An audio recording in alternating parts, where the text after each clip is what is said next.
This exhibition is called Experiments, Your Art Meets Science. The exhibit is a combination of how science and art work together. The exhibitors are the faculty and staff of the Communication Arts Technologies Department.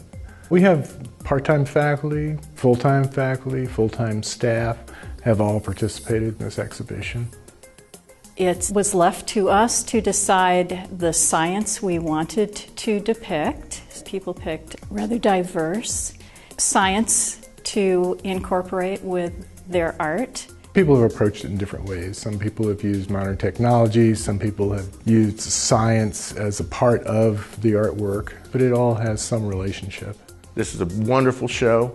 Each and every one of our talented faculty members and staff members have really shown incredible skills throughout this exhibit. I chose horticulture. My artwork is very personal, and when I thought about its relation to a particular branch of science, I was very hard put to come up with something, and one day I thought of horticulture, which I have two pieces in the exhibition. The first one is called The Art of Horticulture 1. It's a self-portrait, even though I do not really think of it as myself, but I have hair that is topiary leaves, and it is in the process of being sculpted by clippers into a duck shape or a bird shape at the top. The second piece is also called The Art of Horticulture. That is number 2. And in that one, I have some topiary included on my head, but it also has some leaves and some other shrubbery and a purple ball of flowers on the top portion of the hat. The topiary, the shrubbery, is supposed to look like a hat, and so this ties in with the science aspect and the art aspect. In my particular pieces, I have got 2 which are very diverse. The painting on the right-hand side is about metaphysics. Actually, it's like looking through a microscope and discovering what's going on in the microcosm of our existence. And it's also kind of affiliated with cartoons in terms of the title, Metaphysical Comic. There is actually digital work applied to it. In other words, if you look at the golden rectangle in the painting, that is actually a transfer from an actual digital print that I made with an abstract theme. And so you get the result of this kind of textural background.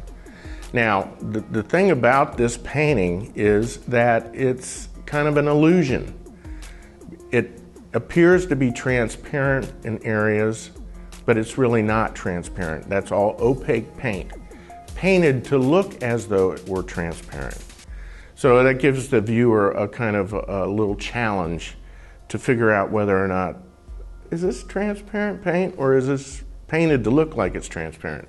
Well, it is painted to look like it's transparent. The 2 pieces that I have in this exhibition, some people may think that it doesn't relate entirely to science, but my feeling is that I took artwork from the past and restored it using modern technology.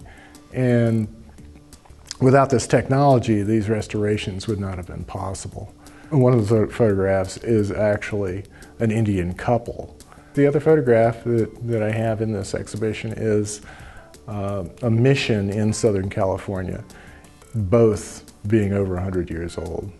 When you look at some of these photographs, and you're probably familiar with photographs of that era, that the emulsion was a very slow reacting emulsion, so consequently you had to pick your subject very judiciously. You couldn't find a fast-moving subject, so consequently all these things are more or less, like I said, family staged type photographs, portraits.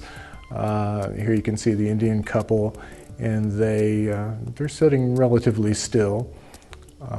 Interestingly enough, the dog that you see in the photograph had to be reconstructed because the dog did move. It was a blur in that particular photograph, so it had to be rebuilt. The mission photograph was damaged in that the edges of the plate, essentially the emulsion was so faded that that area had to be rebuilt completely. The people that you see in that particular photograph were nothing but just sort of a suggestion, and it took probably 3 scans in that area so I could get enough detail in it so I could see that there was something there to be rebuilt. If you look really closely, you can see the trees on the left-hand side show a little bit of blurriness because there was movement. You know, and those types of things in those old photographs can't be avoided. Much of my digital work, including the 2 pieces in this exhibition, are done with Photoshop as well as Adobe Illustrator. I start out with a photograph of myself and then proceed to composite numerous other photographs of foliage, of topiary, of flowers, of birds, whatever it is that I need to be able to accomplish the particular look that I want for my images. It's done with many layers in Photoshop. One layer could have one bird on it, another layer would have another bird. The leaves may be many other layers that could have one leaf or multiple leaves on it, and it ultimately is all composited together in Photoshop into this finished single image. I also am very familiar with Illustrator, and there are certain aspects of Illustrator, certain shapes, like the spiral shapes that you see in my work, and those are done in Illustrator and then brought into the Photoshop image digitally. The second painting, entitled In Dreams, is a painting that is part of a series that was devoted to a fallen friend who used to actually be an adjunct professor here at Montgomery College, teaching computer graphics. He was a photographer and one of my best friends, and he died suddenly in his sleep. I knew him, Doug Brown, for 20 years, and so I embarked on a series of 20 paintings representing each year that I had spent with him.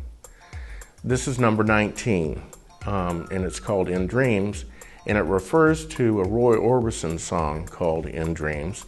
This whole series of work that I did about Doug Brown kind of relates to gardens in a way. You know, the organic shapes kind of represent his zeal for gardening, and they're abstracted, of course. And these particular paintings are done with pure oil paint, and they have a highly impastoed surface, which means that they become almost three-dimensional.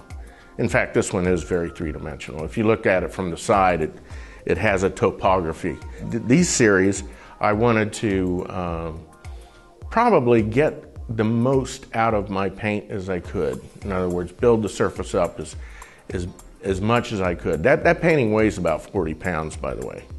And that's about $350 worth of paint on that thing. So, you know, after I did the 20th one, I said, well, I'm going to go back to doing little thinner paintings. The Communication Arts Technologies Department offers pretty much what the name implies. We do graphic design, photography, computer-aided graphic design, broadcasting, radio and TV.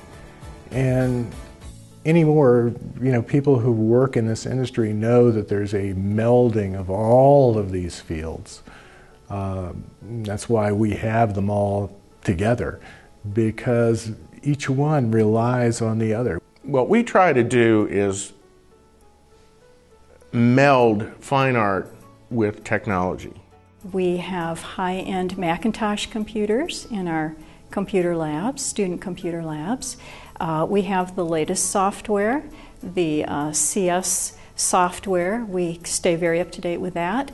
And we also have practicing professionals, both our full-time faculty as well as our adjunct faculty. We have people in photography and people in graphic design who are now taking video editing.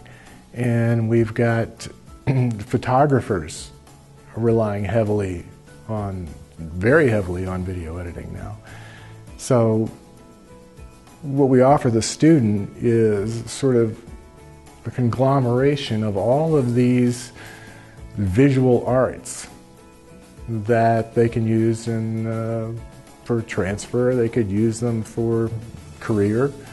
And I think that we do a great job. I don't see any other colleges in the area that even come close to what we do. By the time they finish the program, they will be well prepared for the outside world or to go on to a four-year institution. We try to create a rigorous but nurturing environment for the students, one that embraces the students' creativity.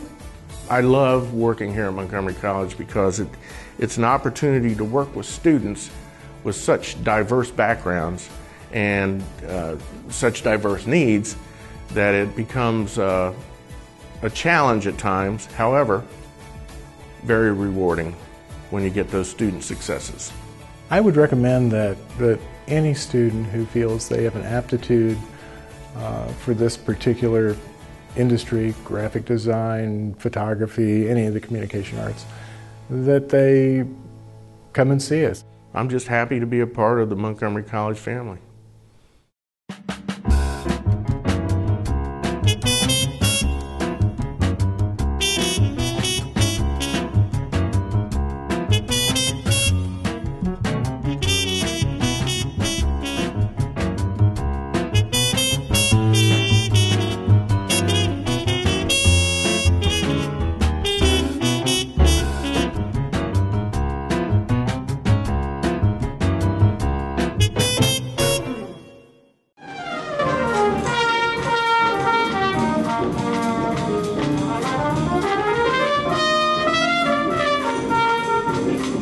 The name of my group is Keith Mathis and Exclusive Report Jazz Group.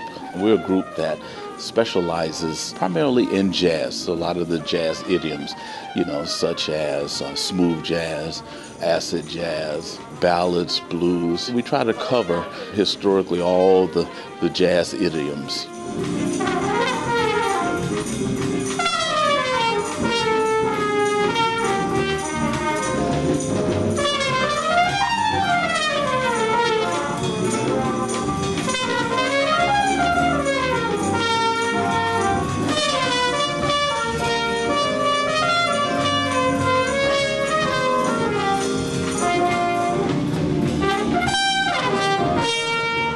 The biggest and most positive thing about my concert was that it was very well received.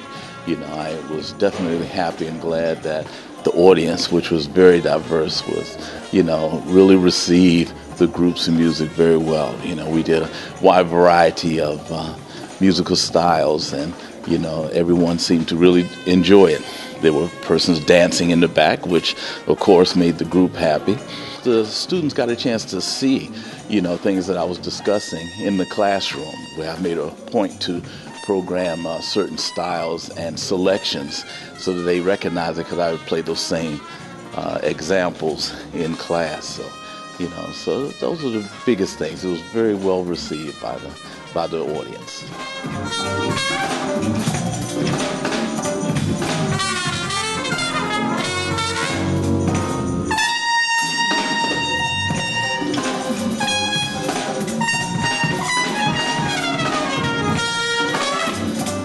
I've been very blessed and been very fortunate that, I've had the opportunity in my life to play with some very big artists, and I tell the students always I was born at the right time, the right year, because I had a chance to perform, directly in the bands of like Cab Calloway, Count Basie.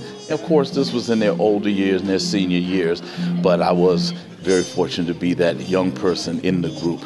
Of course, all the current day artists such as Aretha Franklin and Gladys Knight, the Temptations, the Dells, Four Tops, of course some of the more contemporary artists like Angie Stone, and I did get a chance to rehearse with Earth, Wind & Fire. I haven't done a gig with them, but I did get a chance to do a rehearsal with them, so that was like a big highlight.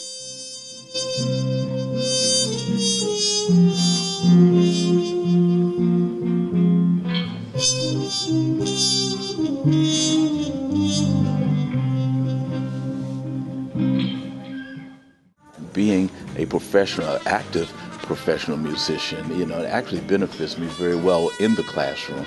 I'm very much interested in academia, and it just works out very well that I can translate what I do professionally as a musician to the classroom. Some of the skill sets that I use on the bandstand and in the section, actually I sort of convey to, because it's a very high discipline situation. Of course, it looks like we're having fun, but I translate that to the students so they can understand that, this is serious work and it takes a lot of discipline.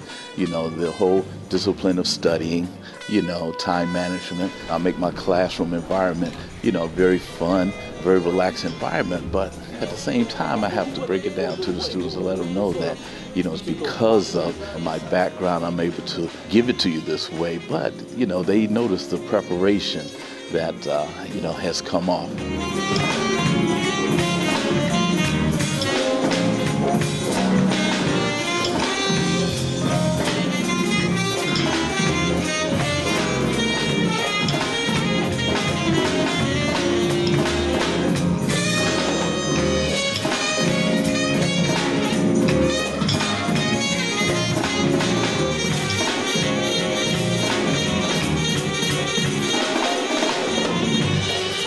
Here at Montgomery College, the music department is housed at the Rockville campus.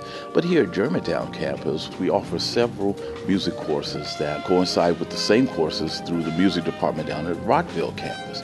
Now here at the Germantown campus, we have the History of Jazz course, we have the American Popular Music course, and the Listening to Music course. And I teach, all three of those, and we have other music professors, and we, have our various sections that we teach of each. And the students are able to take it here, so to make it more convenient, so they don't have to run down to the Rockville campus.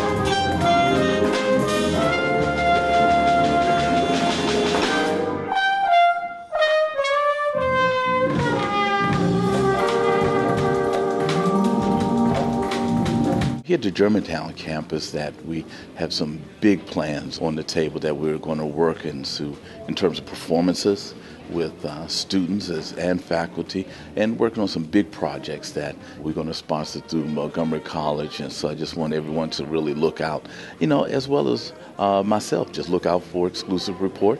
Jazz group, you'll see us playing, you'll see us on television, you'll see us playing a lot more frequently. And just know that it's all in support here at Montgomery College.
Thank you.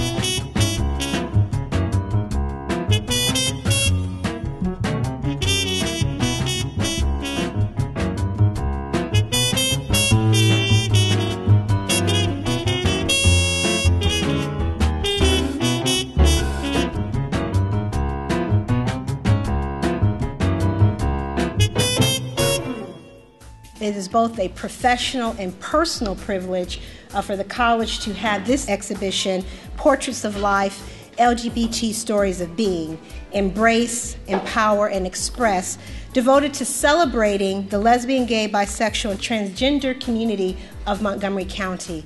They're lawyers, and some of them are artists, and they're politicians, and they're educators. The point at the end of the day is that they're our neighbors, and they're just like us, you know.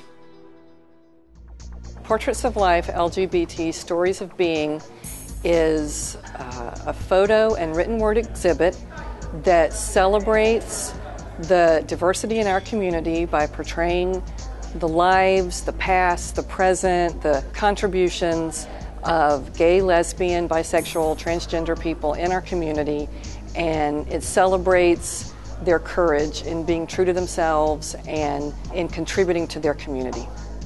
I was actually inspired by a student. I had a student at our Takoma Park Silver Spring campus who stopped me in the hallway and said to me, "You don't know what you represent to me." And he talked about his own experience as a gay Latino male and talked about what it was like to grow up in a community. And he says, and I'm able to go home and tell my parents that I can be a college president one day. And that changed me. And so I came back and said, I got this idea, y'all. I said, I think it'd be neat to highlight LGBT community, to do it as a part of celebrating our experience. The idea was presented to do LGBT, and we were just like, why didn't we think of that before? Because it was just such a good idea. Montgomery County is such a welcoming community for the LGBT community, and yet so many people don't know who's out there and how important they are to our community and all the different walks of life. While many of us have survivor stories, it's really about celebrating who we are and our experiences. We wanted one person from the arts and one person from government and one person from business and one person, and once we got that idea, it was pretty easy to start generating a list of who might be interested, because then we were sort of thinking about people from all walks of life. That's what we kept saying. We just want people from all walks of life. And mostly it was very easy to get people to do it. One of the things that became very relevant and poignant for me as I was going through this interview process was just the incredible strides that this community and we in general have gone through. You know, a generation ago, a lot of the participants, they didn't have mentors, they didn't have family members. They certainly didn't have community centers or hotlines that they could call and talk to somebody and get the help that they needed in trying to accept who they were and understand who they were. And in a generation, certainly here in Montgomery County, those places exist. And it's in large part to the people in this exhibit and the courage that they had to be leaders, be advocates, and to speak out and be recognized.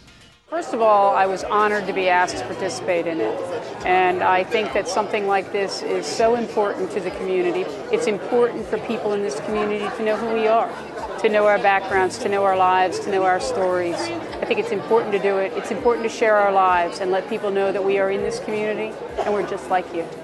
I am humbled to be a part of this exhibit, just with the little small part that I do. As my panel shows, I was a journalist for 12 years, and so covering gay issues but not being able to say I was gay to the people I was interviewing, many of whom didn't feel too kindly toward me, put me in an awkward position. And now that I no longer have to be an objective observer, I am on the board of Equality Maryland, and I'm helping to make sure that every family in Maryland, gay, straight, bi, or whatever, have equal rights that they deserve. I've been afraid to come out. I'm afraid to be who I am still after being out for many, many years.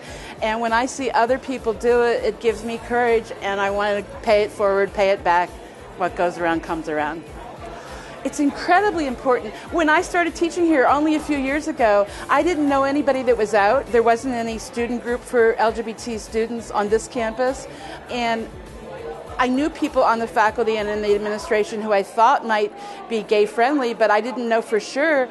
And it's very empowering and permission-giving and supportive to have us be honored and more than just patronized. I went to Montgomery College. I graduated in 1980 with my associate's degree, and I know without doubt that I would not be where I am without the experience of Montgomery College. So this was an opportunity for me to not only give back to Montgomery College, but to also get my story out and to get the story out of all these members of the LGBT community who are part of Montgomery College and part of Montgomery County. Here in Montgomery County, again, we are inclusionary. We love everybody, and we know that working together helps us succeed.